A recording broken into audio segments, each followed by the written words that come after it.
नमस्कार, my name is Gajendra Dutt Sharma and you are watching English. और आज इस वीडियो में जिस प्रोज वर्क को डिस्कस करने वाले हैं उसका टाइटल है the other question, stereotype, discrimination and the discourse of colonialism.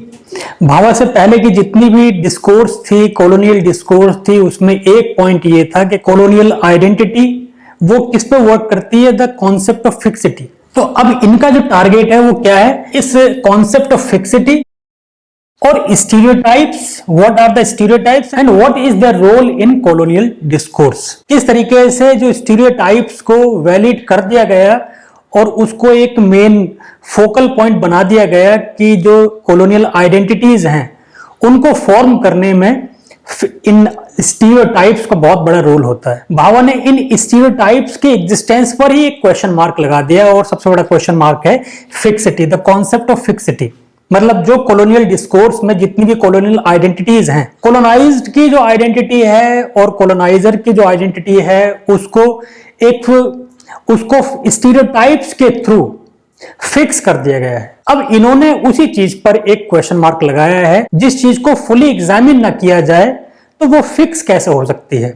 अब इन्होंने इस पूरे ऐसे में ये बताया है कि कैसे जितने भी स्टीरियोटाइप्स हैं they are based more on assumption rather than the ground reality। कोई सॉलिड रियलिटी नहीं है उसमें और उसको एकेडमिकली आप प्रूव भी नहीं कर सकते, थियोरेटिकली आप प्रूव भी नहीं कर सकते। जब एग्जामिनेशन की बात आएगी उसके तो आप हेल्पलेस हो जाते हो। तो वो कह रहे हैं कि जब जिस चीज को एग्जामिन ना किया जा सके, जिस चीज पे जब डिस्कशन हो तो आप डिफेंड न कर सको, तो वो फिक्सिटी किस तरीके से सॉलिड हो सकती है। और इसी तरीके से जो कॉलोनियल आइडेंटिटीज हैं वो भी फिर फिक्स नहीं हुई, they are always in a state of flux. इन्होंने क्या कहा है कि जो कॉलोनियल आइडेंटिटीज हैं वो शिफ्टिंग है, they are not based on some scientifically proven theory rather. तो पूरे ऐसे में एक इन्होंने एम्बिवेलेंस की थियरी को यहाँ पे लगा करके, जो इनकी एम्बिवेलेंस की थियरी है, एम्बिवेलेंस मतलब कॉन्ट्रडिक्शन, नॉर्मल तरीके से आप समझिए कॉन्ट्रडिक्टरी रिलेशन, उस एम्बिवेलेंस की थियरी को यहाँ पे इन्होंने अप्लाई किया हुआ है और उससे प्रूव करके दिखाया है कि कैसे stereotypes are always in a state of ambivalence. Ambivalence मतलब कॉन्ट्रडिक्टरी रिलेशन है और जिस चीज में कॉन्ट्रडिक्शंस हैं उसको फिक्स बना करके प्रेजेंट कर दिया गया है। और इस तरीके से जो कॉलोनियल आइडेंटिटीज हैं, जो बहुत सारे क्रिटिक्स ने भी उनको फॉलो किया है और उनको एक्सर्ट किया अपनी थियरीज में, उन सब के ऊपर इन्होंने क्वेश्चन मार्क यहाँ पे लगाया हुआ है। अब सबसे पहले समझ लीजिए कि कॉलोनियल आइडेंटिटीज कैसे बनती हैं। इनसे पहले जितनी भी थियरीज थी उनमें सबसे इंपॉर्टेंट थियरी थी एडवर्ड साइद की, जिन्होंने ओरिएंटलिज्म जो बुक लिखी है, उन्होंने उस स्टीरियोटाइप के पॉइंट को फोकस में लाया हुआ है।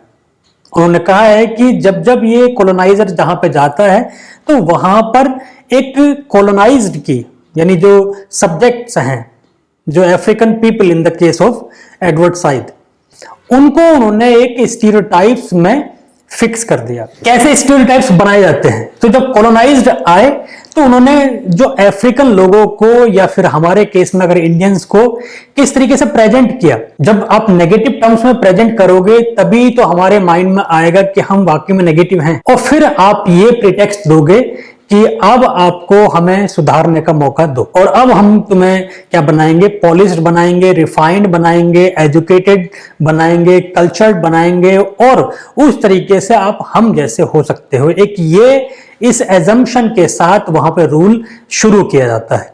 तो उससे पहले क्या बनाए जाते हैं, स्टीरियोटाइप्स बनाए जाते हैं। पहले एकेडमिक्स में और कार्टून्स के थ्रू या फिर लिटरेचर के थ्रू वो स्टीरियोटाइप्स बनाए जाते हैं, फिर उनको बार बार प्रोपेगेट किया जाता है। पहले आपके बारे में एक इमेज बनाई और इमेज को बार बार रिपीट करके ऐसा बना दिया जैसे वो फिक्स हो गई, उसको कहते हैं स्टीरियोटाइप। तो वो स्टीरियोटाइप किसके लिए बनाए जाते हैं, ताकि आप में और उनमें एक फर्क पैदा हो जाए, आपको खुद को एहसास होने लगे कि हाँ आप उनसे डिफरेंट हो। तो उसको क्या कहते हैं, द प्रोसेस ऑफ अदरिंग। ये जो प्रोसेस ऑफ अदरिंग या फिर the concept of other. Other कौन है, ये अफ्रीकन हो सकता है, ये इंडियन हो सकता है, ये जहां जहां पे इनकी कॉलोनीज बनी वो जो कॉलोनाइज्ड पर्सन है वो अदर है। उसको जब तक अदर बना करके आप बार बार प्रोजेक्ट नहीं करोगे तब तक आपकी आइडेंटिटी उससे डिस्टिंक्ट नहीं होगी और आपका जो मास्टर का स्टांस है वो क्लियर नहीं होगा। आपका जो ज्यादा कल्चर्ड होने का, ज्यादा पॉलिश्ड होने का, ज्यादा एजुकेटेड होने का, ज्यादा रिफाइंड होने का, ज्यादा इलीट होने का, वो जो स्टॉन्स है और जो आइडेंटिटी है तब तक नहीं बन सकती जब तक कि आप सामने वाले को डिफरेंट तरीके से प्रेजेंट ना कर सको। और फिर आप उनको एक लालच टाइप का दीजिए कि अब आप हमारे जैसा बनने के लिए आपको ये सारी चीजें करनी पड़ेंगी। मतलब you need to adopt our culture, you need to adopt our language, you need to adopt our ways of life and only then you can become like us. यहां पर भी एक प्रॉब्लम है, जब जब उन्होंने कॉलोनाइज्ड लोगों ने कॉलोनाइजर के जैसे बनने की कोशिश की है, उनको फिर वहां से बनने नहीं दिया गया, मतलब उनको एक्सेप्टेंस ही नहीं मिली है। इसके लिए जो फ्रेंड्स फैनॉन, उनका जो ऐसे है ब्लैक स्किन व्हाइट मास्क, उसमें उन्होंने क्या बात की है कि जब जब किसी कॉलोनाइज्ड पर्सन ने अपने आप को उतना एजुकेटेड करने की, पॉलिश करने की, एरिस्टोक्रेट बनाने की या फिर कल्चर्ड बनाने की कोशिश की है, तो वहां पे फिर उसको जानबूझकर ये एहसास दिला दिया जाता है कि that you are other, you can not become like us, there is always a difference between you and us, will always remain occidental and then you will remain oriental. वो जो ऑक्सीडेंटल एंड ओरिएंटल की जो theory है, ये Edward side ने अपनी book orientalism में दी। तो जब तक आप ओरिएंटल्स मतलब जितने भी ईस्टर्न कंट्रीज हैं, जैसे गल्फ कंट्रीज या हम, उनको कैसे बना दिया गया इन्होंने ओरिएंटल, और उनको क्या स्टीरियोटाइप्स में फिक्स कर दिया गया है कि that these oriental people are always superstitious, illiterate, uncultured, unpolished and as such they need refinement, they need education, they need upgradation, they need development, they need cultural development and this और that. और इसकी जिम्मेदारी किसकी? हमारी है। अब हम करेंगे, तब तुम हमारे जैसा बन जाओगे। तो पहले आपको यह एहसास दिला दिया जाए कि आपके अंदर ये कमी है और ये आप इस तरीके से इंफीरियर हो। आपको उस इंफीरियर होने का एहसास बार बार दिलाया जाए, इतनी बार दिलाया जाए कि आप खुद ही कह दो कि हाँ वी आर इंफीरियर। और फिर आपके माइंड में आएगा कि how to become superior like you. This is very simple, you need to follow us. If you want to become like us, you have to follow us, follow our ways of life, follow our language, follow our culture, everything we do you need to follow। लेकिन यहां पर भी problem है कि whenever you try to do, you will make to realize that you are other। तो जो process है other process भी कैसी है? सेमियोटिक है। सेमियोटिक मतलब क्या है? Based on science, language. अब यानी लैंग्वेज के थ्रू, डिस्कोर्स के थ्रू आपकी एक इमेज बना दी गई दुनिया के सामने, और वो बार बार रिपीट कर दी गई, वो क्लीशेज बन गए, वो क्लीशे बन गए, वो आइडेंटिटीज क्लीशेड आइडेंटिटीज बन गई, और उसको फिर जो कॉलोनियल डिस्कोर्स में फिक्स बना करके प्रेजेंट कर दिया गया कि भाई जब जब कॉलोनाइजर की बात होगी तो coloniser is someone who is aristocrat, colonizer is someone who is elite, who is cultured, who is polished, who is educated। और on the other hand जो colonized की जो आइडेंटिटी है वो क्लीशेड स्टीरियोटिपिकल आइडेंटिटी जो है वो क्या है? he is primitive, savage, superstitious, barbarous and uncultured, unpolished, unrefined and uneducated। ये आइडेंटिटीज, और इस आइडेंटिटीज के बेस पर आपने क्या किया? पूरी अपनी बादशाहत, पूरी अपनी रिजीम को जी लिया। अब सामने वाले को अपने इंफीरियर साबित कर दिया, बार बार कह करके उसको इंफीरियर साबित कर दिया, और फिर वो इंफीरियर सुपीरियर में के खेल में फंसा करके आप उस पर रूल करते चले गए। ये पूरी कॉलोनियल डिस्कोर्स इस थियरी पे बेस होती है। तो that is a सेमियोटिक activity that is based on the language science. अब साइंस क्या है? वो जो इमेजेस हैं, उन इमेजेस को बनाया और फिर उनको ऐसे प्रोजेक्ट कर दिया गया जैसे कि वो फिक्स हैं। कौन कौन सी इमेजेस हैं वो? The treacherous, silly treacherous native, Indian हो या अफ्रीकन हो, तो वो क्या है? Treacherous, they are always cunning type of fellow. एक सिली, नोबल, सैवेज। अब सैवेज ये स्टीरियोटाइप्स हैं, ये कॉमन स्टीरियोटाइप्स हैं जो कि ओरिएंटल लोगों के लिए, यानी कि जैसा हम लोग थे जब कॉलोनियलिज्म का टाइम चल रहा था, या अफ्रीकन कंट्रीज के लोग, उनको कैसे बना दिया गया, कैसे प्रेजेंट कर दिया गया, जो पूरी डिस्कोर्स है, जो पूरी कॉलोनियल डिस्कोर्स है, उसमें कैसे? Noble savage, the lustful native, inscrutable native, savage other, innocent child, vulnerable woman, these were clichés. ये इमेजेस थी उन सारे कॉलोनाइज्ड लोगों की। इनको बना करके, और इससे और ज्यादा डिफरेंट इमेजेस क्या थी कि आप सुपरस्टिशियस हो, आप इंफीरियर हो, आप अनपढ़ हो, आप अनकल्चर्ड हो, आप अनएजुकेटेड हो, एंड एज सच आप इंफीरियर हो, and as a result of it you need to be tamed. We are the master, and then we have taken the responsibility of educating you, making you developed, making you educated and polishing you or this or that. इसको आप the white mains burden जो pome है Rudyard Kipling की, उससे बहुत simply तरीके से आप कनेक्ट कर सकते हो। अब फिर बात क्या आती है कि इन सारे जो स्टीरियोटाइप्स हैं इनको एक फिक्स करके प्रेजेंट कर दिया गया बार बार, और इस तरीके से क्या हुआ, कॉलोनियल आइडेंटिटीज को बनाया। यहां पर भावा को प्रॉब्लम है। जो आइडिया ऑफ फिक्सिटी, स्टीरियोटाइप और उसका fix nature in order to form the colonial identities, इस पूरे कॉन्सेप्ट में भावा को प्रॉब्लम है। उन्होंने कहा है कि colonial identities are always differential and based on displacement. Contradictory है आइडेंटिटीज, ये कभी फिक्स नहीं है। उन्होंने सबसे पहली बात तो स्टीरियोटाइप के जो थियरी होती है उसके ऊपर ही सवाल उठाया है कि अगर जिस चीज को बार बार रिपीट करना पड़े तो वो फिक्स तो हुई नहीं फिर, क्योंकि फिक्स चीज तो फिक्स है। जो फिक्स है उसको बार बार रिपीट करने की जरूरत तो है नहीं। और ये आइडेंटिटीज ऐसी हैं, स्टीरियोटाइप्स ऐसे हैं, इनका नेचर ही ऐसा है कि जब तक आप इसको बार बार लोगों के सामने रिपीट नहीं करोगे, उनको एहसास नहीं दिलाओगे, थोड़े थोड़े टाइम के बाद में जो आपने एक रिलेशन क्रिएट किया है वो डाइल्यूट हो जाता है, उसका असर डाइल्यूट हो जाता है। तो जब आपको लगा कि असर डाइल्यूट हो रहा है तब आपने फिर एक स्टीरियोटाइप बनाया और उसको मूवीज के थ्रू या फिर लिटरेचर के थ्रू, सॉन्ग्स के थ्रू, फोकलोर्स के थ्रू, कॉमिक्स के थ्रू या जोक्स के थ्रू, किसी भी तरीके से उसको आपने प्रोजेक्ट किया, आम लोगों तक पहुंचाया, उनके माइंड में एक ये एहसास दिला दिया कि यू आर इंफीरियर।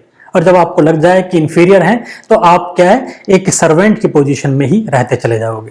तो एक आपकी आइडेंटिटी बन गई सर्वेंट की और उनकी आइडेंटिटी बन गई मास्टर की। तो जो मास्टर और सर्वेंट की जो आइडेंटिटी है ये कह रहे हैं कि फिक्स्ड है, क्योंकि ये जो पूरी कॉलोनियल डिस्कोर्स थी अब तक की वो कहती है कि फिक्स है ये, क्योंकि it is based on stereotypes. Bhabha कहते हैं कि जो स्टीरियोटाइप्स है वो फिक्स कैसे हो सकते हैं, जिस चीज के एग्जिस्टेंस को आप बनाए रखने के लिए बार बार रिपीट करना पड़ रहा है। तो इसका मतलब तो वही हुआ कि अगर उस पर डिबेट हो तो आप उसको एग्जामिन नहीं कर पाओगे, आप उसको डिफेंड नहीं कर पाओगे। जिसको आप डिफेंड नहीं कर पाते हो या नहीं कर सकते हो उसको आपने फिक्स बना करके प्रेजेंट कर दिया और अपने आप को हटा लिया कि भैया ये फिक्स है, ऐसे ही है। क्यों है पता नहीं क्यों है, लेकिन ये ऐसे ही है। We are the master, we will remain the master. क्यों? We are the master only. We are superior race. You will remain servant because you are servant like. आपके एट्रीब्यूट्स ही servant like हैं।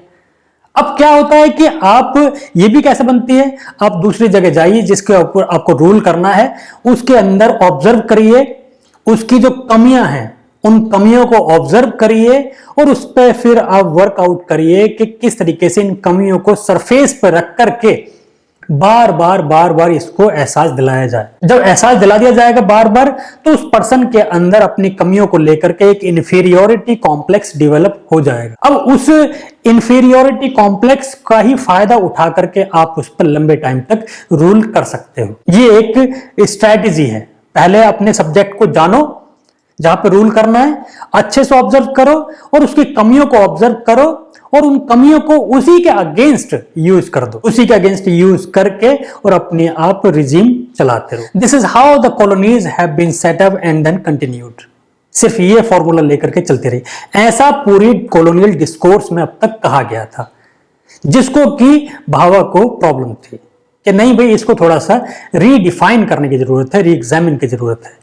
The theory of stereotype needs to be redefined. ये nature कैसा है? ये तो एम्बिवेलेंट nature है। अब इससे पहले कि एम्बिवेलेंस क्या है या एम्बिवेलेंस की थियरी क्या है, जिसको कि बेस बनाकर के इन्होंने इस फिक्सिटी की थियरी को निगेट किया है, उसको आप समझ लीजिए। Ambivalence is simply the mixed feeling या कॉन्ट्रडिक्टरी आइडियाज। एक साथ दो डिफरेंट तरह के आइडियाज, कॉन्ट्रडिक्टरी आइडियाज, ये एक साथ दो डिफरेंट तरह की फीलिंग्स, वो वाली स्टेट जो होती है that is a state of ambivalence, a state of having two opposite feelings at the same time.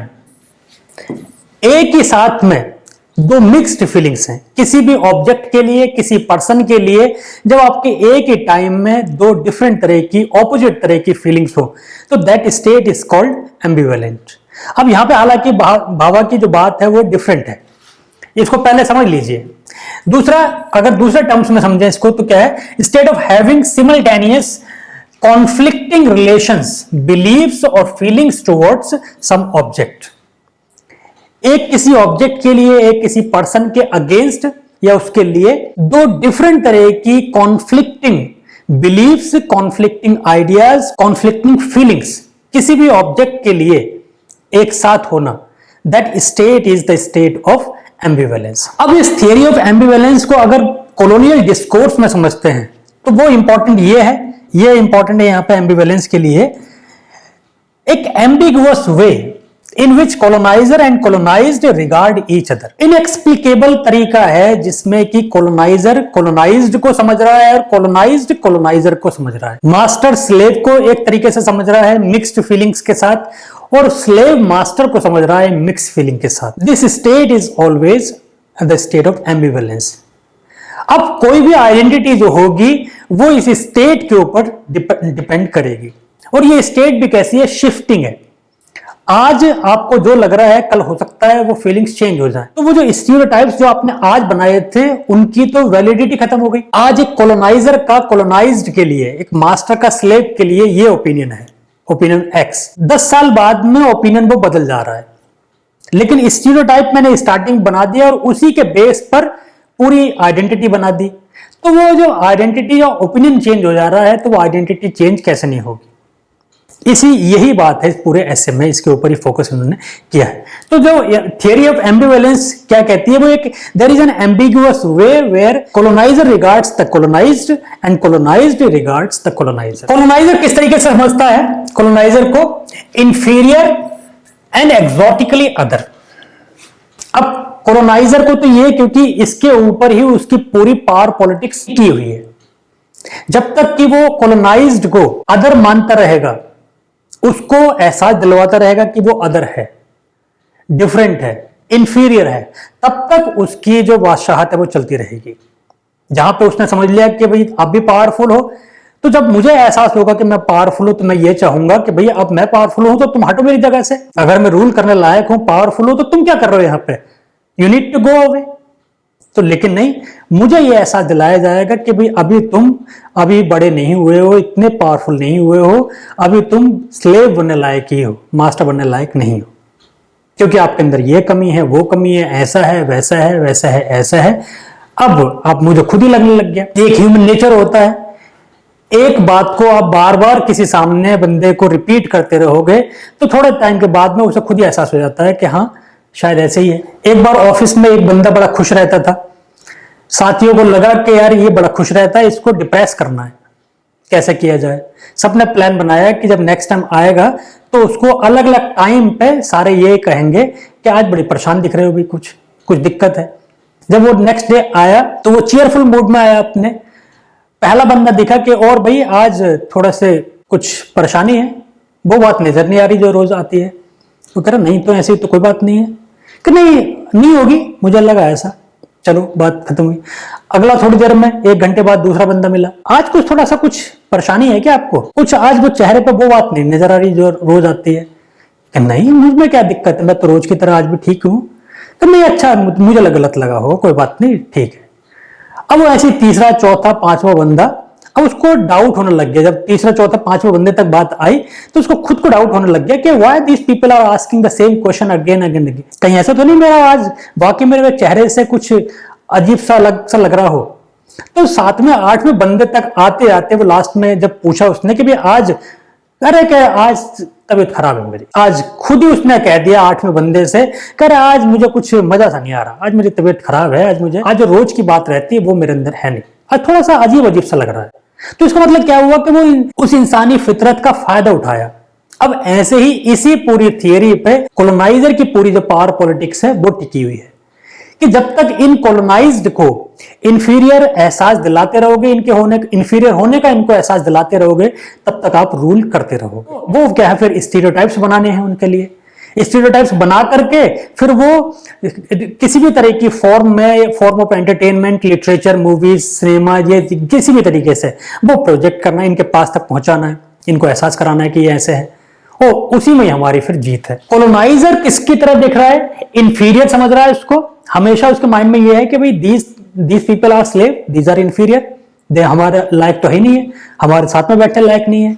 और दूसरा क्या है कि they are exotically other, they are different, they are not like us. इसी चीज को तो यहाँ पे भाभा ने उठाया है कि भाई ये दिस इज द फैक्ट। कोई भी दो कम्युनिटी के लोग, कोई भी दो बंदों की भी अगर बात करोगे तो वो डिफरेंट होंगे ही। Even the twins can not be identical in every respect. हर मामले में तो ट्विंस भी एक साथ एक से नहीं हो सकते। तो जब बिल्कुल डिफरेंट होंगे तो डिफरेंट को आप एक आइडेंटिटी कैसे दे सकते हो बिना पूरा तरीके से जाने हुए। इसी तरीके से ये कॉलोनाइज्ड जो है, कॉलोनाइज्ड कॉलोनाइजर को किस तरीके से देखता है? जब आप बार बार मुझ पे एक हमेशा रूल करते रहोगे, रूल करने के पूरा रहा है, तो फिर मेरे माइंड में क्या आएगा कि वो एनविएबल और करप्ट। उसके माइंड में ये है कि यार मतलब somewhere or other he feels jealous why we are treated as inferior and why he thinks himself to be a superior one। अब ये एक jealousy टाइप की वो फीलिंग्स आ जाती है।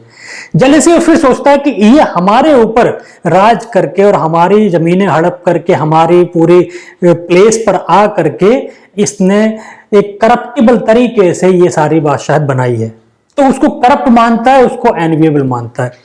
ये जो रिलेशन है, this relation is the relation of ambivalence. अब इन मिक्स्ड फीलिंग्स के साथ आप स्टीरियोटाइप कैसे बना सकते हो? मिक्स्ड फीलिंग्स के साथ, या जो अब मिक्स्ड फीलिंग्स भी कैसी हैं, ये भी शिफ्टिंग हो सकती है। जरूरी नहीं कि हर किसी कॉलोनाइज्ड पर्सन की कॉलोनाइजर के लिए यही फीलिंग्स हो, और ये भी जरूरी नहीं कि हर कॉलोनाइजर के लिए कॉलोनाइज्ड जो है वो इसी तरीके का है। ये भी शिफ्टिंग है। जब चीजें शिफ्टिंग नेचर में है तो उनको फिक्स्ड कैसे आप कह सकते हो? तो जब नेचर हो या कॉन्सेप्ट ऑफ फिक्सिटी, इसके ऊपर उन्होंने क्वेश्चन मार्क उठाया। फिर वो कह रहे हैं कि ambivalence of the stereotype includes simultaneous recognition of and disavowal मतलब disapproval of the colonized people, which occurs when the colonizer recognizes certain attributes of the colonized and disoppose or ignores other attributes। Bhabha के according जो theory है ambivalence की, वो क्या है कि जो कॉलोनाइजर है वो कॉलोनाइज्ड के कुछ एट्रीब्यूट्स को एक्सेप्ट करता है और कुछ एट्रीब्यूट्स को इग्नोर करता है। जिन एट्रीब्यूट्स को ऑब्जर्व कर रहा है उसको बेस बना करके उसने पूरी पावर पॉलिटिक्स करनी है। तो कॉलोनाइजर का कॉलोनाइज्ड को ऑब्जर्व करना ही कॉन्ट्रडिक्टरी है। ये कैसे हो सकता है कि एक पर्सन के अंदर सिर्फ कमियां ही कमियां हो, एक पर्टिकुलर कम्युनिटी में सिर्फ कमियां ही कमियां हो, और उन कमियों के बेस पर ही आप उसको इंफीरियर साबित करके और उसके ऊपर पावर पॉलिटिक्स कर रहे हो। तो पूरा एक्चुअल नेचर क्या है कि there is the concept of ambivalence. Ambivalence किस तरीके से? एक तरफ तो कॉलोनाइजर कॉलोनाइज्ड की कुछ एट्रीब्यूट्स को, कुछ क्वालिटीज को या कमियों को ऑब्जर्व कर रहा है और कुछ को वो इग्नोर कर रहा है। ये जो प्रोसेस है ये अपने आप में कॉन्ट्रडिक्टरी है। और ये प्रोसेस क्यों यूज की जाती है? This process is utilized to construct a regime of both truth and hierarchy of power. इस पूरी प्रोसेस को बार बार रिपीट करने का या प्रोजेक्ट करने का एक मकसद होता है कि आप एक सो कॉल्ड सपोज्ड ट्रूथ और एक हायरार्की, इसका रिजीम एक आप सेट करो। So the stereotypes are ambivalent, मतलब स्टीरियोटाइप्स आर नॉट फिक्स्ड। अगर स्टीरियोटाइप्स हैं, if the power politics of the colonizer depends on the stereotypes, तो वो क्या है? They are not fixed, they are ambivalent. Bhabha का ये एक मेन पॉइंट रहा है कि these stereotypes are not fixed, these are ambivalent, these are always in a contradictory or fluctuating, repelling one another. So stereotypes are always ambivalent and contain multiple beliefs which result in promoting racist discourse। और इस तरीके से पूरी जो racist discourse है, जो colonial discourse है, वो उसमें रेस का बहुत बड़ा इंपॉर्टेंट रोल है। रेशियल डिस्क्रिमिनेशन आपको क्रिएट करना है और उसके बेस पर आप रूल करते चले जाइए। अफ्रीकन लोगों को, ब्लैक अफ्रीकन लोगों के लिए कलर सबसे बड़ी दिक्कत है। कलर के साथ ही उन्होंने क्या सारी चीजें एट्रीब्यूट्स कर दी हैं। मतलब ब्लैक क्या है? सिग्निफायर है, और सिग्निफाइड क्या है? वो ये सैवेज नॉवल और जो वल्नरेबल वुमन और जो नॉवल बीस्ट और ब्रूटिश बीस्ट और बार्बरस और एग्जॉटिक और ये और वो, उस ब्लैक कलर के साथ ये सारे एट्रीब्यूट्स आपने जोड़ दिए, फिक्स कर दिए। तो फिक्स नहीं होने चाहिए वो, जो कॉन्सेप्ट ऑफ फिक्सिटी है वहां पर लैक है वो। They are always in ambivalence, उनमें एक कॉन्ट्रडिक्शन है। कॉन्ट्रडिक्शन क्यों है? क्योंकि वहां पे पूरी तरीके से ऑब्जर्व किया ही नहीं। जो आइडेंटिटी एक पूरी बना दी गई है, वो आइडेंटिटी एक तरफा थोड़ी हो सकती है। कुछ एट्रीब्यूट्स को ऑब्जर्व करके उसको बार बार प्रोजेक्ट करके और आपने आइडेंटिटी बना दी तो वो आइडेंटिटी फिक्स थोड़ी हो सकती है। स्टीरियोटाइप्स के बेस पर बनाई हुई जो आइडेंटिटी होती है उससे तो कॉलोनाइजर की खुद की आइडेंटिटी हुई है। बाइनरी अपोजिशन की यहाँ पे थ्योरी लगा लो आप। The day is when there is not night, रात नहीं है इसलिए दिन है। तो रात की आइडेंटिटी दिन से और दिन की आइडेंटिटी रात से, इनमें एक को गायब कर दो तो दूसरे की आइडेंटिटी खत्म। ये फिक्स अगर आप कर दो कि जो ओरिएंट है या जो अफ्रीकन है वो हमेशा बार्बरस और ब्रूटिश और अनपढ़ और सुपरस्टिशियस और दिस और दैट रहेगा। जो कॉलोनाइजर की आइडेंटिटी है वो कैसी है? हमेशा ऑक्सीडेंटल की, मतलब polished, remarkable, educated, powerful, superior. तो ये फिक्स कैसे हुई फिर?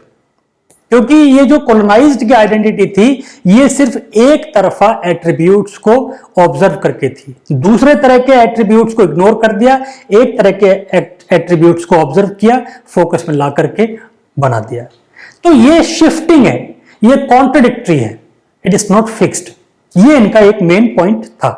अब इसको सपोर्ट करने के लिए उन्होंने कई सारे डिफरेंट जो थिंकर्स रहे हैं उनको भी रिफर यहां पे इन्होंने किया है।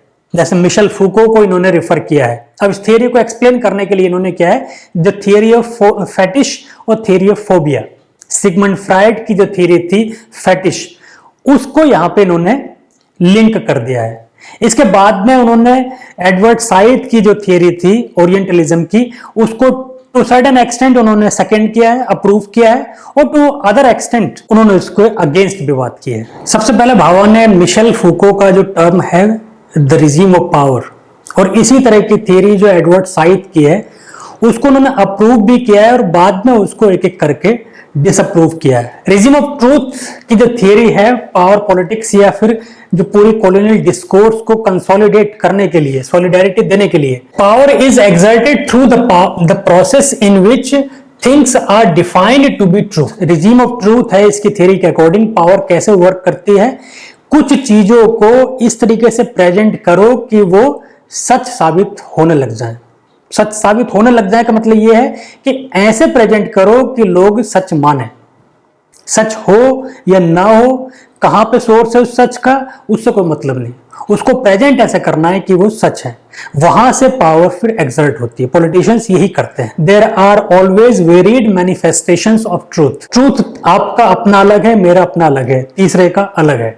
असली ट्रूथ जो है उससे किसी को कोई मतलब नहीं है। We are always interested in the version of truth. तो पावर कैसे एक्सर्ट होती है कि किसी भी चीज को ऑब्जर्व करके उसको सच बना करके प्रेजेंट कर दो, इस तरीके से रिपीट करो सामने वाले के सामने, बार बार करो कि उसको खुद एहसास हो जाए कि हाँ यही सच है, यही अल्टीमेट सच है। कोई भी गवर्नमेंट, आप प्रेजेंट गवर्नमेंट में इंडिया की गवर्नमेंट का देख लीजिए या फिर जो भी वर्ल्ड पॉलिटिक्स में आप देखोगे, उन्होंने इसी तरह की सच्चाइयां, जो सपोज्ड सच्चाई है वो सब लोगों के सामने प्रेजेंट की है, ये बना करके this is the ultimate reality. और लोग फिर क्या है कि बार बार जब सामने आती है, आजकल सोशल मीडिया के थ्रू बार बार सामने सच बार बार आपके सामने वो चीजें आती है तो आपको लगता है यही सच है। ठीक, तो वो क्या है कि power is only exerted through the process in which things are defined to be true. True है या नहीं है, नोबडी केयर्स। उनको डिफाइन ऐसे किया जाता है कि यही सच है, यही सब power. Knowledge is an instrument of power. Knowledge मतलब क्या है कि पहले अपने सब्जेक्ट को जानो। सब्जेक्ट मतलब जो प्रजा, जिस पे आपको रूल करना है, उसको जानो, उसकी दुखती रग पकड़ो कि इनको किस चीज में मजा आ रहा है, क्या सुनना चाह रहे हैं। ये इंसानी फितरत होती है कि हमें वही चीज सच समझ में आती है जैसा हम सुनना चाहते हैं। कुछ लोगों को सुधीर चौधरी बहुत सच्चाई के पुजारी लगते होंगे, कुछ लोगों को रवीश कुमार। सच क्या है, ना सुधीर चौधरी को पता है, ना ही रवीश कुमार को पता है।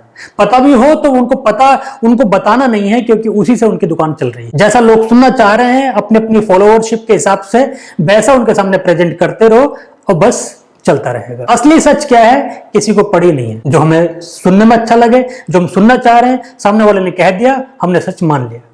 तो वो नॉलेज, उसकी आपको नॉलेज होनी चाहिए, आपको पता रहना चाहिए कि सामने वाला सुनना क्या चाह रहा है, बस उसको वही देना है, वहीं से पावर फिर एक्सर्ट होती है। Things come into existence only through the fact that people define them in certain ways. लोग जैसा चीजों को डिफाइन करके सामने दे देते हैं, दूसरे लोग वैसे ही उनको मानना शुरू कर देते हैं। कितने लोग वेरीफाई करते हैं? व्हाट्सएप के थ्रू जितने भी मैसेजेस आते हैं या जितने भी सोशल मीडिया हैंडल्स हैं, प्लेटफॉर्म्स हैं, उनके थ्रू जितने भी मैसेजेस आपके सामने आते हैं, आपने कितनी बार उनको वेरीफाई किया होगा? कितनी बार सोचा होगा कि ये वाकई में सच बात है या नहीं है? You tend to believe the moment you read the message. You tend to believe the moment you see certain picture. क्योंकि वो उतनी ही दिखाई जा रही है आपके सामने, ना उसके पहले का ना उसके बाद का। वो आपको सुनना है, वो आपको समझना है, आपकी इंटेंशन वही है, सामने वही दिखाया जा रहा है। तो किस चीजों जिस पर्सन को पावर एक्सर्ट करनी है, उसे कुछ चीजों को अलग तरीके से प्रेजेंट करना है। जैसे the process of making stereotypes, एक तरीके से सर्टेन वे में डिफाइन करते चले जाओ और उनको फिर बाकी जितने भी कॉन्स्ट्रक्ट्स हैं, लिटरेचर के थ्रू या फिर कॉमिक्स के थ्रू या फिर प्रिंट मीडिया के थ्रू या सोशल मीडिया के थ्रू लोगों के सामने बार बार उनके सामने लाते रहो। This is how you can exert power. दूसरा चीज क्या है? Knowledge produces truth and both knowledge and truth are means of discursive power. तो जो ट्रूथ है, जो सामने वाले को सुनना है, वो वाली सच्चाई, असली सच्चाई नहीं, जो सामने वाले को सुनना है, उसको आप परोसते चले जाइए और अपने राज करते चले जाइए। तो ये regime of truth, this is the theory of regime of truth. इसी में ही फिर एडवर्ड साइड की जो थियरी है वो ओरिएंटलिज्म में, जो उन्होंने कहा है कि किस तरीके से वेस्ट ने ईस्ट की या वेस्ट ने अफ्रीका की एक पर्टिकुलर इमेज बनाई। ओरिएंटलिज्म, ओरिएंटल अपने आप में एक बनाई हुई आइडेंटिटी है। There is no such thing like orientalism and occidentalism. ये ह्यूमन मेड है, particularly the western made concepts हैं ये। उसमें ये डिफाइन कर दिया गया कि oriental people are always exotic, superstitious, barbarous and uncultured, uncivilized, and Occidental people are always cultured. White race is always superior, black race is always inferior. इस तरीके से प्रेजेंट किया गया है, चीजों को बनाया गया है और उनको फिर स्टीरियोटाइप्स के थ्रू बार बार कंसोलिडेट कर दिया गया है, फिक्स कर दिया गया है। अब जो फिक्स वाली जो थियरी थी एडवर्ड साइड की, यहां पर ही ये भावा को प्रॉब्लम थी।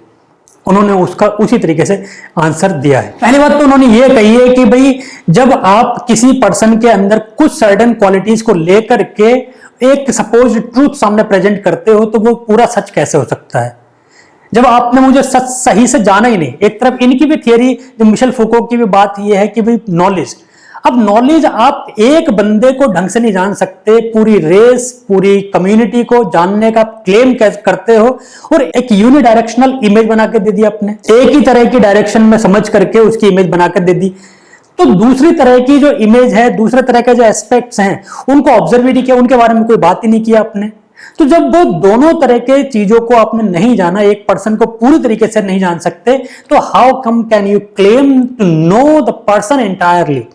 और उसके बेस पर जो आपकी इमेजेस थी, स्टीरियोटाइप्स थे और उनका जो फिक्स्ड नेचर था, वो सिर्फ कटघरे में आता है। और दूसरी बात यह है कि किसी पर्सन को जानने के लिए अगर डिफरेंस है भी, तो डिफरेंस क्यों है? क्योंकि there are always many context of difference. Race हो या फिर उसकी जियोग्राफिकल नेचर हो, डेमोग्राफिकल नेचर हो, बहुत सारी चीजें आती है कंसिडरेशन में, जिसके बेस पर वहां के सर्टेन इथॉस या वहां की सर्टेन कन्वेंशंस बनती हैं। उनको आपने अपने चश्मे से देख करके और एक तरीके से प्रेजेंट कर दिया, डिफाइन कर दिया। आप कैसे डिफाइन कर सकते हो? आपने उन कन्वेंशंस को जाना तक नहीं, ना कि उनको जिया, आपने उसको दूर से देखा और अपने फायदे के हिसाब से उसको डिफाइन किया और प्रेजेंट कर दिया। तो कह रहे जब इतने सारे डिफरेंसेस हो सकते हैं, तो फिर आप फिक्स्ड कैसे कह सकते हो? ये एडवर्ड साइड को उन्होंने कंफ्यूट किया यहाँ पर। और दूसरी बात, एक बात और भी कही कि जो एडवर्ड साइड कह रहे हैं कि भाई this is how means knowledge or presenting the truth is the source of power. This cannot be the only source through which they have exerted the power. सिर्फ यही तो सोर्स नहीं हो सकता। There are many other aspects also, जिसके बारे में आपने बात की नहीं है। आपने एक एस्पेक्ट को ले लिया और जो असली सोर्स है, या फिर ये भी सोर्स हो सकता है लेकिन सिर्फ यही होगा, ये पॉसिबल नहीं है। There are all other factors through which these colonized people have been successful in exerting their power. उनके बारे में बात नहीं किया आपने, यहां पे डिफरेंस शो किया है। फिर दूसरी बात कि कॉलोनाइजर ने कॉलोनाइज्ड को एक डिफरेंट तरीके से ही, एक अलग तरीके से ही प्रेजेंट किया है। उसके अलग प्रेजेंट करने में कॉलोनाइजर की भी तो खुद आइडेंटिटी फिक्स होती है। अब कॉलोनाइजर की आइडेंटिटी कैसे फिक्स हो गई कि वो हमेशा पॉलिश्ड और सुपीरियर और एरिस्टोक्रेट, इलीट, ये एक बंदे के अंदर सारी अच्छाइयां कैसे हो सकती है, इधर के साइड में दूसरे बंदे में सारी बुराइयां कैसे हो सकती हैं। उसकी इमेज जो बनी है वो सारी बुराइयों वाली बनी है, कमियों वाली बनी है, नेगेटिव। इसकी जो इमेज बनी है सारी अच्छाइयों वाली बनी है। How come it is possible? एक रेस एक ही तरीके से सारे लोग, एक कम्युनिटी के सारे लोग उसी तरीके से बिहेव करेंगे? How come it is possible? और उसने आपने उसको रियलिटी बना करके प्रेजेंट कर दिया। तो यहाँ पे ये जो स्टीरियोटाइप मेकिंग जो प्रोसेस है, इससे तो फिर कॉलोनाइजर की भी सिचुएशन जो है वो स्टीरियोटाइप होती है। जब उनकी सिचुएशन को स्टीरियोटाइप के उसमें देखते हो कि वो हमेशा ही ऑक्सीडेंटल जो है, हमेशा ही सुपीरियर रहेगा, हमेशा ही क्वालिफाइड रहेगा, एजुकेटेड रहेगा, कल्चर्ड रहेगा, तो जब आप उनको गौर से ऑब्जर्व करोगे तो you will notice that there are many blemishes in the characters also. उनके अंदर भी बहुत सारी हजारों कमियां हैं। उनकी खुद की जो पावर पॉलिटिक्स है वो खुद अपने आप में बहुत करप्ट है।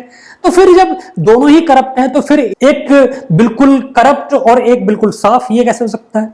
तो यहां पे प्रॉब्लम है। पूरा जो कॉन्सेप्ट है स्टीरियोटाइप होने का, उसके ऊपर उन्होंने सवाल उठाया कि स्टीरियोटाइप का मतलब ही क्या है कि एक ऐसा ट्रूथ जो कि सामने आपने प्रेजेंट करना है और उसको बार बार रिपीट करना है, उसको सच बनने रहने के लिए। कि किसी चीज को अगर सच बनाए रखने के लिए बार बार प्रेजेंट करना पड़े तो समझ लीजिए वो सच तो है ही नहीं। अगर एक स्टीरियोटाइप को बार बार रिपीट करना पड़ा है, क्लीशे आइडेंटिटी बना दी उसकी अपने, तो इसका मतलब क्या है कि वो आइडेंटिटी में कहीं ना कहीं खुद ही कमी है, जिसको प्रूव ना किया जा सके, सिर्फ आपको उसको रिपीट कर दो। जब आपसे पूछा कि क्यों है ऐसा, कि पता नहीं क्यों है, तो कह रहे ये तो फिर अनसाइंटिफिक बात हुई। एक्चुअल में क्या है कि there is the stereotype is always in ambivalent state, contradictory position में है। ये मैं पी के नायर की बुक से एक रेफरेंस यहाँ पे कोट कर रहा हूं, पोस्ट कॉलोनियल लिटरेचर में। He says that Bhava argues that the identities are possible only in differential relations and displacement. Identity for Bhava constantly moves between positions, displacing others and being displaced in turn. अब भावा के according क्या है कि जो identities हैं वो identities कैसे होती हैं, कैसे बनती हैं? डिफरेंशियल रिलेशन और डिस्प्लेसमेंट। एक आइडेंटिटी दूसरे की आइडेंटिटी को खत्म करके बनाई जाती है, दूसरे की कल्चर को खत्म करके एक नई कल्चर बनाई जाती है, दूसरे की खुद की आइडेंटिटी को खत्म करके दूसरे की आइडेंटिटी बनाई जाती है। तो ये फिक्स्ड कैसे हुई? फिर जब आपको खतरा लगेगा आप दूसरी तरीके से उसको बनाओगे। तो इसमें फिक्सिटी का कोई रोल नहीं है, ये एक एम्बिवेलेंट है, ये कॉन्ट्राडिक्टरी है। और क्योंकि ऐसा करने में आपकी खुद की आइडेंटिटी भी चेंज हो रही है। ऐसा नहीं कि आपने किसी की आइडेंटिटी को चेंज किया, ऑब्जर्व किया, नोटिस किया और उसको डिफाइन कर दिया सर्टेन वे में, तो आप भी तो उससे फिर डिफाइंड हो गए हो। जहां पे वेस्ट ने ओरिएंट, ये ओरिएंटल एक इमेज बनाई है, तो उनकी खुद की भी तो एक इमेज सेपरेट बन गई है। और सेपरेट फिर फिक्स्ड कैसे हो सकती हैं दोनों?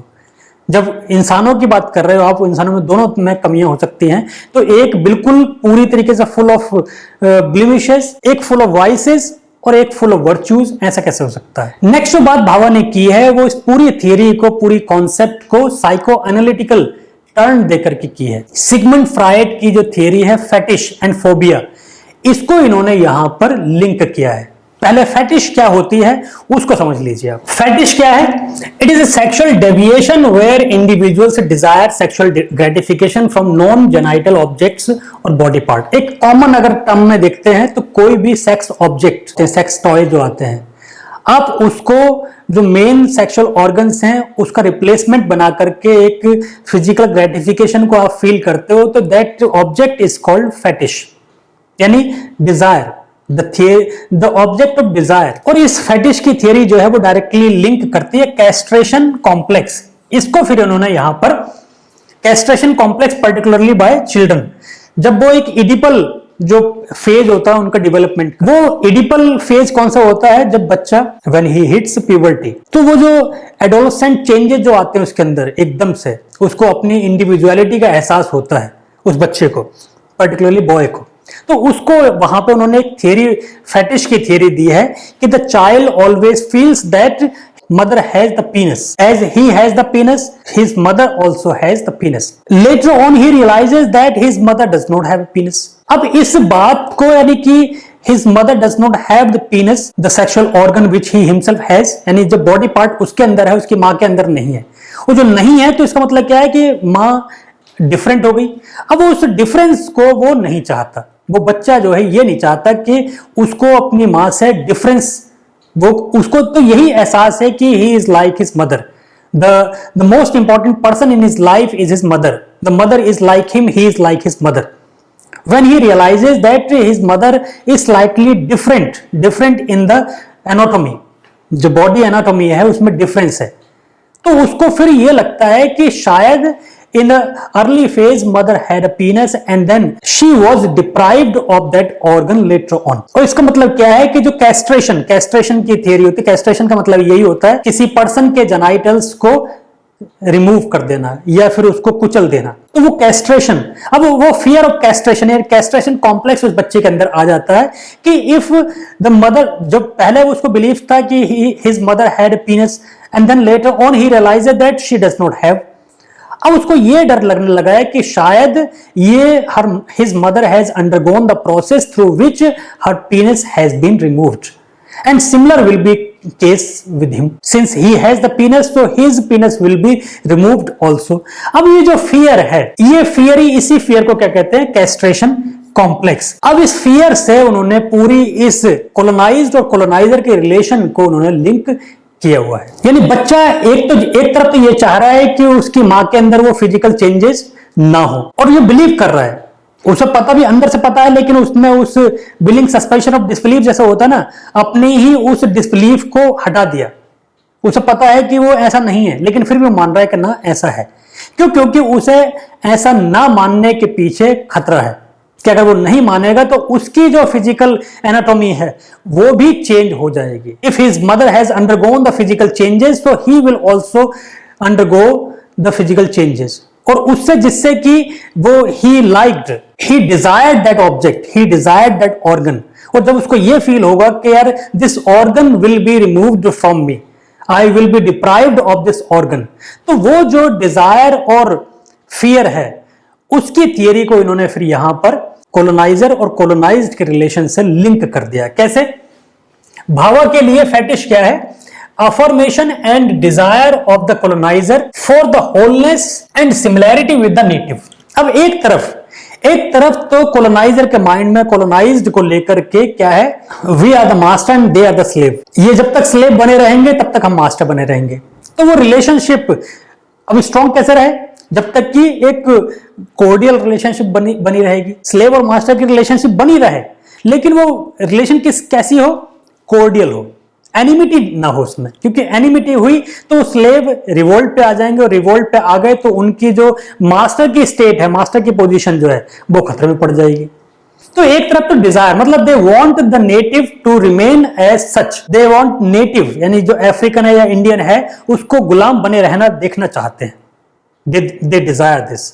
तो वो फेटिश उनके लिए वो एक ऐसा ऑब्जेक्ट, एक ऐसी कॉन्सेप्ट है जिससे कि वो अपना ग्रेटिफिकेशन फील करते हैं, दे फील सेटिस्फाइड। तो affirmation and desire of the coloniser for the wholeness and similarity with the native, कि हम इनसे जितना क्लोजनेस बनाए रखेंगे उतना ही हमारा ये जो रिजीम है वो रिजीम बनता रहे, चलता रहेगा। एक तरफ तो ये है, दूसरी तरफ क्या है? फिर ये फोबिया है। फोबिया क्या है? Simultaneous fear and anxiety of the. अब दूसरी तरफ फोबिया भी है कि यार they are not like us, they will never remain like us, they will never become like us.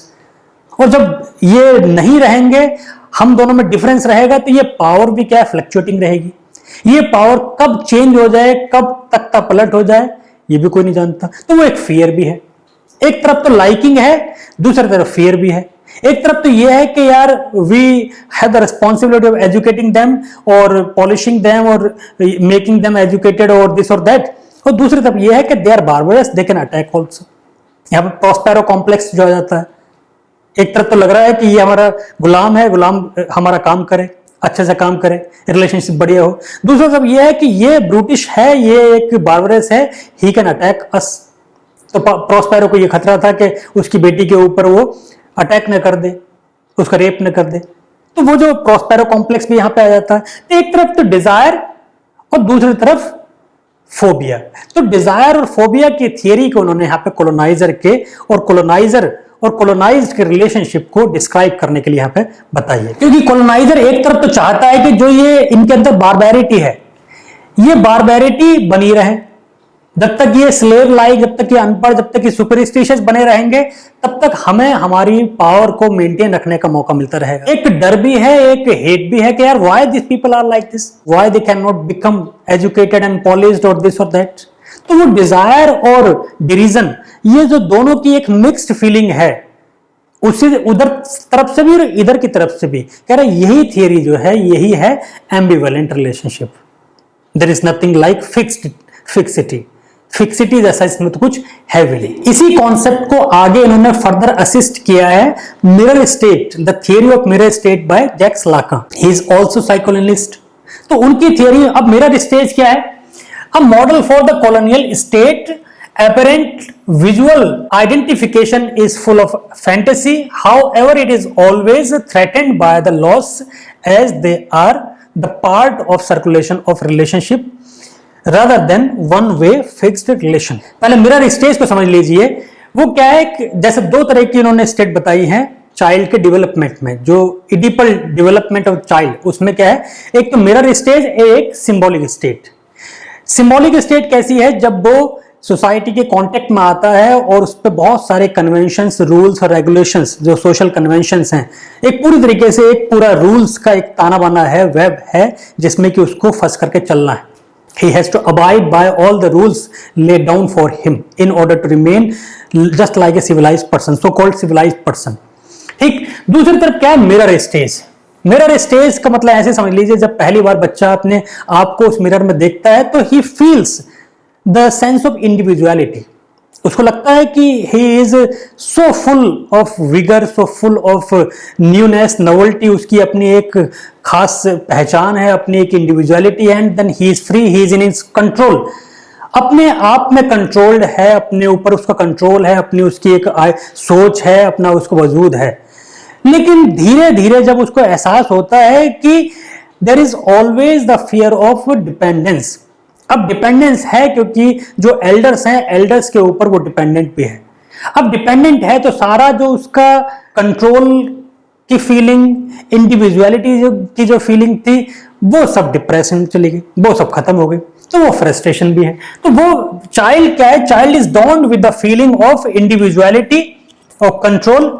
At the same time, he realizes the dependency on other also, helplessness। ये बाद में फ्रस्ट्रेशन है। तो ये क्या है? यही कॉलोनाइजर की स्टेट भी है, कॉलोनियल स्टेट भी है। जब उसे लगता है कि that he is in control, he holds the power over the colonized person, लेकिन बाद में जब एहसास होता है the whole mechanism of his power depends on these people, he is also dependent on these so-called savage noble और savage native। जब उनको एहसास होता है कि इन पे डिपेंडेंट है, तो फिर वो एक जो सेंस ऑफ इंडिविजुअलिटी थी उसमें कमी आ जाती है। तो ये जो स्टीरियोटाइप की थियरी थी, ये भी उस मिरर स्टेज की तरह ही यहाँ पे इन्होंने लिख किया हुआ है कि जैसे उस बॉय को पहले तो एहसास होता है कंट्रोल का और फिर बाद में एहसास होता है कि वो डिपेंडेंस का और उसके लॉस होने का, उस कंट्रोल के खो जाने का। वैसे ही जब, और ये कब आता है? जब लैंग्वेज का उसमें इंक्लूजन होता है। इनकी थियरी का रियलाइजेशन कब होता है? जब लैंग्वेज का रोल उसमें आता है। जब तक उसको लैंग्वेज नहीं पता तब तक वो खुद को समझता है कि सब कुछ मैं अपने आप में कंट्रोल है। जब वो चीजें सारी डिफाइन होती हैं, उसका रोल सोशल कन्वेंशंस के दायरे में आता है, तब उसको एहसास होता है कि यार मेरी जो सिंबॉलिक स्टेट है, इमेजिनरी तो रही नहीं, मैं तो डिपेंडेंट हूं। ऐसे ही जब उनका ये एहसास आता है स्टीरियोटाइप्स का, तो पहले तो लगता है कि स्टीरियोटाइप्स बना दो और वी आर इन कंट्रोल। जब लगता है कि ये डिस्कोर्स में आएंगे, हमें जवाब भी देना पड़ेगा कि ये you have made the stereotypes and on the basis of what you have made the stereotypes, what is the validity of that stereotype. तो फिर हमारे पास कोई जवाब नहीं होगा उसको प्रूव करने का। तो फिर क्या है? इसको रिपीट करते चले जाओ, रिपीट करते चला जाओ। तो यही उन्होंने कहा है कि जब रिपीट करना पड़ रहा है बार बार उसको सॉलिडिफाई करने के लिए, तो फिक्स कैसे हो सकता है? It is ambivalent. यहां पे इन्होंने इसको ये ला करके दिया है। So the mirror stage is the model of the colonized state. apparent visual identification is full of fantasy। मतलब स्टार्टिंग में तो उनको जैसा लगता है कि भाई apparent visual जो है, मतलब स्टीरियोटाइप बनाओ, इनकी इमेज बनाओ, ऐसे प्रेजेंट कर दो, तो ये तो लगता है कि फैंटेसाइज लगता है उनको, ऐसा फील होने लगता है कि हाँ now we are in control and then the way we define them will become the reality and then this reality will be our point of resume. यहां से हम रूल करेंगे। लेकिन however it is always threatened by the laws as they are the part of circulation of relation rather than one way fixed reality। अब क्योंकि लोग जब जानेंगे, डिस्कशन होगा, उसके ऊपर थियराइजेशन होगा, लोग उसको एग्जामिन करेंगे, तो इनके पास कुछ आंसर नहीं होगा। तो they are also threatened by the same thing also. तो इस थियरी यहां पे ये मिरर स्टेज की थियरी से भी इन्होंने कॉलोनियल स्टेट को यहां पे एक्सप्लेन किया हुआ है और ये प्रूव किया है कि that it is also not fixed, it is also ambivalent. So last में उन्होंने ये कंक्लूड किया हुआ है कि जो स्टीरियोटाइप जिसको फिक्स बनाकर प्रेजेंट करते हैं, जब वर्ल्ड ऑफ एकेडमिया जब उसमें उसको एग्जामिन किया जाता है तो फिर प्रूव करने के लिए कुछ नहीं होता। एज सच जब एक लॉस कॉलोनाइजर के लिए एक लॉस की स्थिति बन जाती है, उस लॉस को कंपेंसेट करने के लिए फिर उसको नए स्टीरियोटाइप बनाने पड़ते हैं। तो stereotype is not something fixed, it is always in a flux and it is always in a contradiction, it is ambivalent। So that is all for now. Hopefully I was able to make some sense in the explanation of this essay. Like and share this video, and if you are watching this video for the first time, do subscribe to the channel also. Thank you so much.